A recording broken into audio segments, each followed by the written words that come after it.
Welcome to the briefing room. I'm Mary Alice Parks. Washington paused on Friday to honor the life of Congressman Elijah Cummings, the beloved elder of the Democratic Party.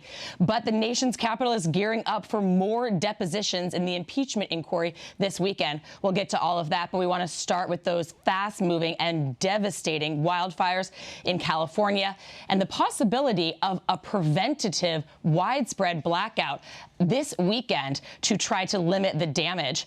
I'm joined on the phone, I think, by our colleague Alex Stone. I say I think because Alex has been back and forth in the tick fire in Santa Clarita, just north of Los Angeles, and I hope that we have Alex on the phone. Okay, we're hoping we'll check back with Alex in just a second and that Alex is safe because the pictures look absolutely horrible. But we have David Arcado, who's a store owner of Oakmont Village Market in Santa Rosa in the northern part of the state, just about an hour north of San Francisco. David, are you there? I understand your market has already had to deal with a lot of power shutoffs.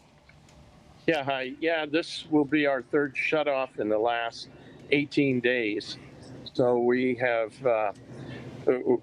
we've gotten it together a little bit better now, facing our third shutoff, which might last 3 days. And how is your business preparing to handle that? I mean, I heard that you were buying dry ice to keep your business running and keep perishables from going bad. Absolutely. The last 2 days, Wednesday night and Thursday, I had to buy 1,500 pounds of dry ice in order to keep everything cold, under 40 degrees. And we have generators, a couple of small generators that power our little freezers in the back room and keep our lights and our cash registers running. Here in this community, which it's a retirement community of about 5,000 people, we have to stay open. These people depend on us, and we're supplying them with enough ice to hopefully keep some of their stuff in the refrigerators cold, along with their medications that they have to keep refrigerated. It's an odd thing, these preventative shutoffs. PG&E, the energy company, has been doing the power shutoffs to try to limit any possible fire damage, to try to rein in the fire risk. What has the response been like? Has there been backlash against the company in your community? Yeah, well, the thing is that we all understand why they might be doing it. But the biggest problem in the community, and the biggest question that I might have also, is for 40 years, where has the maintenance been? We've been getting rate increases all along, and we kind of expect them to do the maintenance required to keep our power on. What's happening? And what's the answer that they give? And how are you notified when these power shutoffs are coming? Well, we're not given, I don't feel we're given a straight answer why they haven't been keeping up with the maintenance. So they are letting us know through their website the possible outages and depending upon what your address is, which is great. That's fine. So as soon as we see it, if they say it's a possible outage now, we expect it will be an outage, and it has been. Well, David, I appreciate you joining us. We have a map of the possible blackouts for this weekend. You can see that they are predicting they might have to shut off power in very urban areas close to San Francisco. I mean, there are millions of customers that have the potential to be affected. Is that what you're hearing, too? Yeah, that's the same thing that I'm hearing. This is a real strain, especially on small businesses throughout the area. Too many more of these power outages are going to put some small businesses in some real possible struggles here as far as staying open, period. Well, David, thanks for joining us, and we hope that you'll stay safe and best of luck keeping your business up and running in the face of those power outages. I do think that we have Alex Stone on the phone now, our reporter who's been covering fires down in Southern California. You saw there the map. Alex, on the map, it looks like half the state is on fire. How is the tick fire progressing down where you are?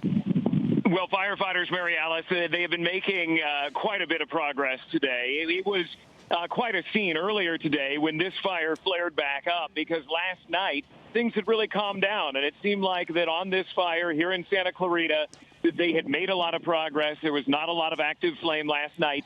And then folks went to bed, and they woke up to homes burning this morning, the flames making a run, jumping the 14 freeway, which is a major freeway in the northern area of L.A., and people racing to get out. I know when we came in at about 2 o'clock this morning, it was bumper to bumper of cars getting out of here, people being told just go. Well, the winds have calmed down a fair amount, but the flames have really calmed down today. Still, though, it is a big firefight. I'm in a neighborhood right now where the homes, there were a couple of homes that burned earlier today. Other homes are kind of a fluorescent pink color because they were hit by fire retardant planes that dropped what's called Phos-Chek, but the fire retardant on them, it's a kind of a surreal scene where everything is fluorescent pink in this neighborhood.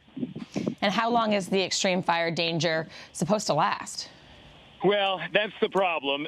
Here in Southern California, we expect it to ease later on this afternoon. The winds are already beginning to die down. You can probably hear it's still breezy, but not as bad as it was.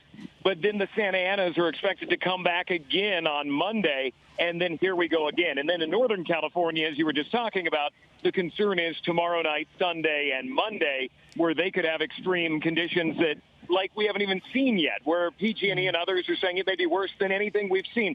So it just keeps happening. We're in that cycle right now. We've seen it over the last couple of years in October and November, where it just continues to hit. We'll get about a day or two here, and then right back at it on Monday. They're not going to get much of a break up in Northern California. Yeah, in Northern California, there's reports of possible offshore winds that are really just unheard of that could magnify these fires. What are law enforcement and firefighters telling residents down where you are? And are we going to see more evacuations? Well, probably no more evacuations on this one, but if any other fires develop, there was one down in San Diego County that developed a couple of hours ago. They've got a pretty good handle on that one. I was just with a strike team of firefighters in a city park here in this community. They're able to rest a little bit for the first time in a long time, that they're eating lunch, that they are sitting down, that they're able to take a breath. So they're telling residents things are calming a bit right now. But they're told if you're not in the evacuation zone to have a pack ready to go, to have emergency supplies, be ready in the middle of the night to grab what you can and to go. And that warning is going to stay probably for the next couple of weeks while these conditions, I mean, we're looking at 2% humidity today. That is incredibly dry. You add the wind to that, 95-degree temperatures, anything that ignites just explodes. And that's dangerous. So whether it's on this fire or across town or on the other side of L.A., if something ignites today, it could take off. So everybody's being told to be ready. It's really good advice. Alex, please stay safe. And we'll be thinking of all of those firefighters that they stay safe as well. Turning now to Washington, President Trump on his way out of town this afternoon again did something that many Republicans this week have hesitated to do. He defended the substance of that call of his with the Ukrainian President Zelensky, on that call where he seemed to place politically motivated conditions for any cooperation. Take a listen to some of the president's words as he was leaving Washington earlier today. Let me tell you something. The level of unfairness for a perfect conversation with the president of Ukraine. This was a perfect conversation. And frankly, had they known what the conversation was, they wouldn't have even wasted everybody's time. But this was a perfect conversation with the president of Ukraine. President of Ukraine and his foreign minister separately came out and said there was absolutely nothing wrong with the conversation. I'm joined by our congressional reporter, Ben Siegel. And Ben, you've been reporting this week about Republicans really making more of a process argument against the impeachment inquiry. But here you have the president defending the substance of that call. That's right. But it's also a much bigger story than what President Trump is saying. We should point that out, too. It's not just about this phone call. It's about the campaign that was going on potentially behind the scenes at the State Department and also among the president's emissaries to pressure Ukraine to investigate certain things related to the election. So, as we learned by the week and by the deposition, this is something that keeps growing and raises new questions. So it's not just about the call, but yes, to your point, Republicans are very reluctant, especially in the Senate, but also in the House, to wade into the details of that conversation and the details of what might have been happening inside the Trump administration. And there's more depositions scheduled for this weekend. That's right. Philip Rieker, he's a senior State Department official with jurisdiction over Russia and Eurasia. What that basically means is he is somebody who could possibly tell lawmakers about the shadow foreign policy campaign that was led by Rudy Giuliani, the president's personal lawyer, and how that conflicted with the stated goals of the United States government in Ukraine and advancing foreign policy there. That'll be tomorrow on Saturday. Members of Congress will not be there. They're off doing their business in their districts, but that is one of about 6 more for the next few weeks, and it's full steam ahead for this inquiry in the House right now. It has been quite a week. Yeah. It was just this week that Congress heard from the top diplomat, Bill Taylor, positioned there in Ukraine, and he really pointed the finger straight at the president. Said that the president was orchestrating those conditions, orchestrating the withholding of security funds, withholding the possibility of an Oval Office meeting. I mean, it sent reverberations through Washington. Did it feel to you like on Capitol Hill this week had a different kind of intensity? It feels like it was 10 weeks ago, just given how crazy everything has been. But it did feel like this was a different chapter in this story. Ambassador Taylor painted what many lawmakers said was the most vivid picture of what was happening between the United States and Ukraine over the summer regarding this military aid and this desire to push these investigations into the Biden family and the 2016 election. So this is something that filled out the picture for Democrats, but it also left them with new questions. They gave them new people they want to talk to, new questions about how far this policy advanced and who was responsible for it, what was exchanged, what the Ukrainians did or didn't know. And this raises real questions for how long this impeachment process takes in the House. And to that point, there were more subpoenas issued today. That's right. There were 3 senior administration officials that Democrats issued subpoenas for their testimony. They've already refused to provide documents. One of them is the acting director of the White House Budget Office, Russ Vought. He obviously is a key player in the withholding of this military aid to Ukraine over the summer, and so far he's refused to comply, but now Democrats say that he has to come in November for an interview, and if he doesn't, they'll consider that evidence of obstruction that could be folded into this impeachment. The president's former head of the Veterans Administration, David Shulkin, was also claiming widespread mistrust in this administration. And there were some parallels I found between his claims of a shadow government made up of political appointees and guests at Mar-a-Lago that seemed really similar to some of the claims that Ambassador Bill Taylor lodged. He was talking about Rudy Giuliani basically running a different kind of negotiation and foreign policy parallel and in different channels alongside of the foreign policy that he was trying to run in Ukraine. Well, anyway, I'm very interested in what the Veterans Administration Secretary had to say, largely because he was willing to come on and chat with us. He's making the rounds right now in promotion of a new book that he has out. Remember, he ran the second largest agency for 3 years, first under President Obama, and then he was reappointed and confirmed under President Trump. Like I said, I spoke with Shulkin earlier today, and here's a little bit of our interview. So big picture, is this book about settling the score?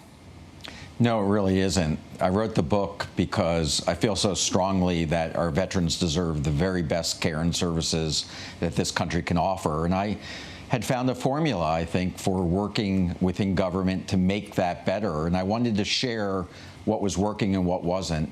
And secondly, I do have a deep concern about what public service has become in this country. And I believe strongly that we need Americans to volunteer and to come and make our government better. And in this type of environment, I wonder whether we're going to be able to get the right type of people to come and serve. In his testimony this week as a part of the impeachment inquiry, Ukraine Ambassador Bill Taylor also described feeling undercut by informal and irregular decision-making as a part of this government and taking place around formal channels of government.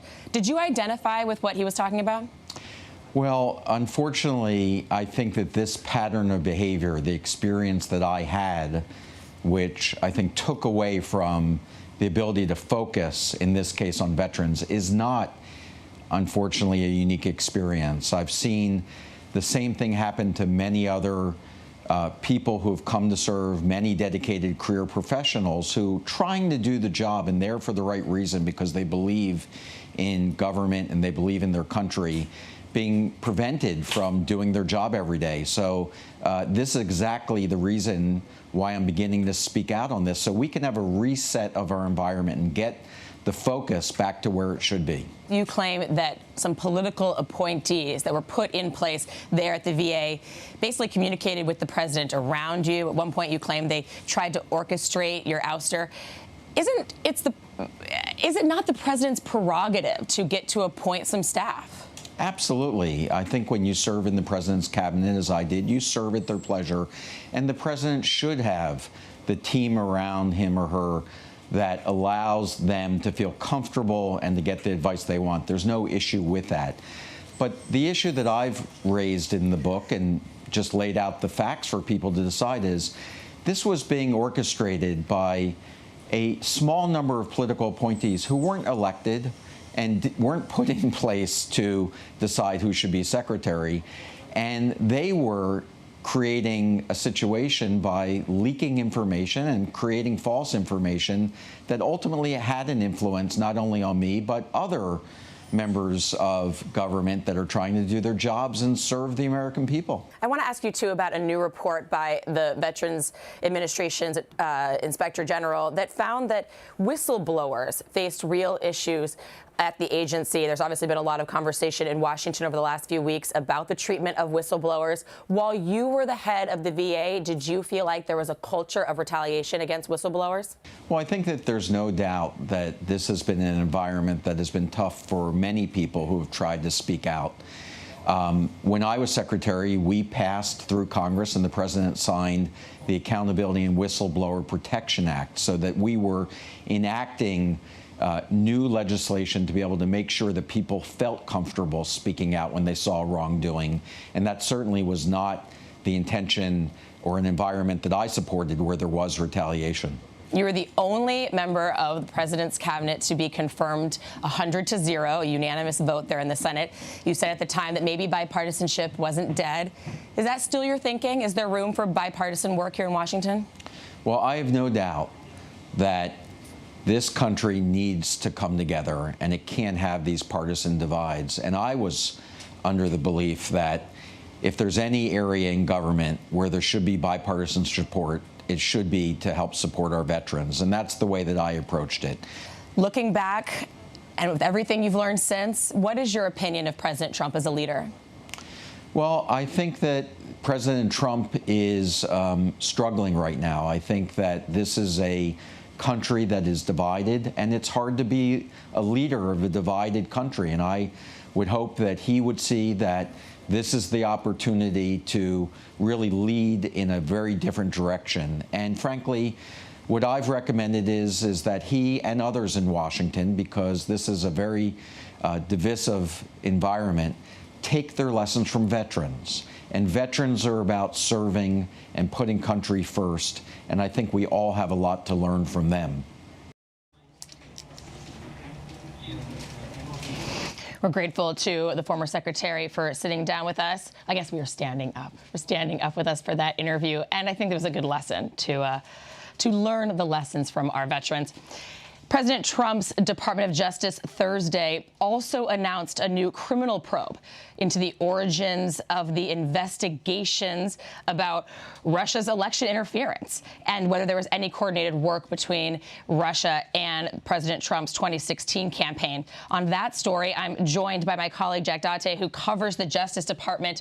Jack, this is a confusing one. Help us understand it. Is DOJ investigating itself here? Well, yeah, yes, in effect, the Attorney General ordered a probe into how they got to the Russia investigation in the first place, the origins of that matter. So he had a U.S. attorney appointed to just specifically look at that matter, and he also was empowered with a presidential order that all the other intelligence agency had to cooperate with John Durham, who's the U.S. attorney up in Connecticut, who's handling this review. But the Attorney General's also taken a very somewhat unusual interest in actually participating in the review. He flew over to Italy recently to help with the investigation, presumably. So they've been doing this review. He had questions about whether the initial intelligence investigation into Russian interference was properly predicated, meaning they had all the legal authorities to to look into some of the things that they were seeing there. The president has been demanding an investigation of this sort for quite a while. Is there concern that the president basically ordered this investigation? Well, you know, the president has certainly made his views clear on that. He's called it a witch hunt and other things. But the Attorney General said, look, he's looked at things that gave him pause and they warranted further review. But there's also an ongoing Inspector General investigation going on about how the department conducted itself during that period of time when the Russia investigation first came to be.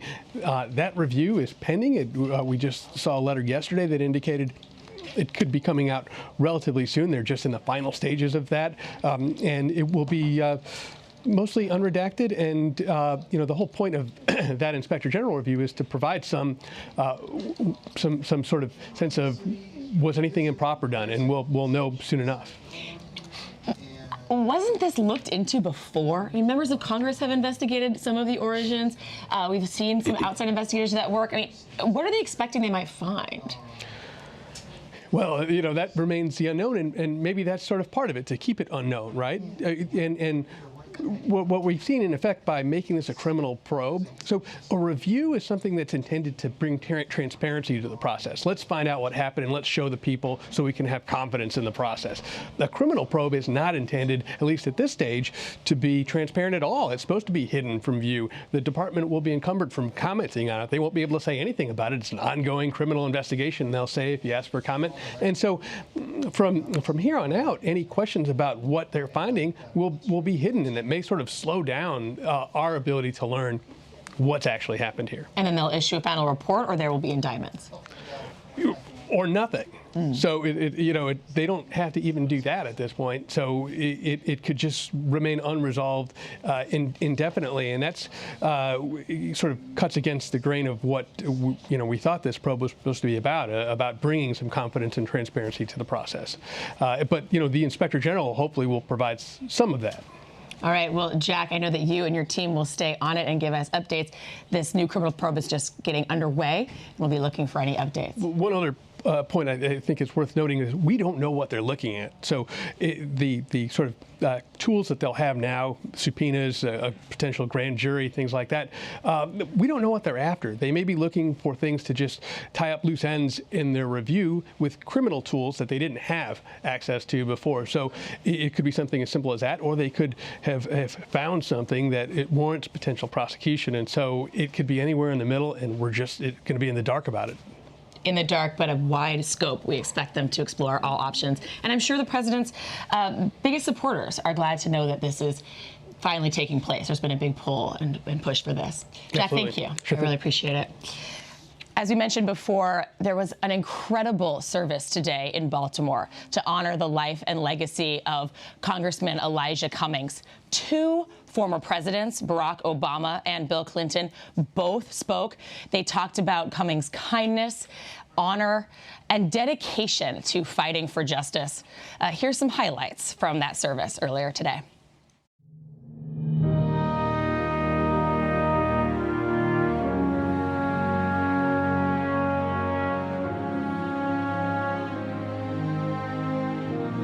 And as we know from the Old Testament, there is a tradition to leave a seat at the table for Elijah, who might show up. But our Elijah always made a seat at the table for others. He held himself to a high standard, and that is why I've called him the North Star of Congress, our guiding light. I love this man. I loved every minute I ever spent with him, every conversation we ever had. I loved his booming voice. But we should hear him now in the quiet times at night and in the morning when we need courage, when we get discouraged and we don't know if we can believe anymore. We should hear him. Let our Elijah be for us what he himself heard. A still, small voice that keeps us going, keeps us grateful, keeps us happy, and keeps us moving. I will miss his fatherly advice. I will miss his brotherly love. I will miss his wisdom and compassion. He could find common ground with anyone willing to seek it with him.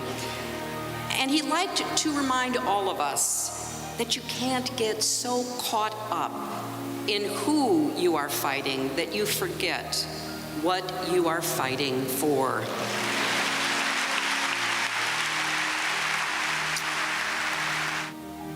If he were here, the congressman would tell me, Harry, remember to be greater than your pain. Transcend darkness and become the light to lead to better days. Continue to fight when all hope is lost. And if one leg doesn't work, use a walker. At least you will be standing. Now falls on us to continue his work so that other young boys and girls in Baltimore, across Maryland, across the United States, and around the world might too have a chance to grow and to flourish. That's how we will honor him. That's how we will remember him. That's what he would hope for. May God bless the memory of the very honorable Elijah Cummings.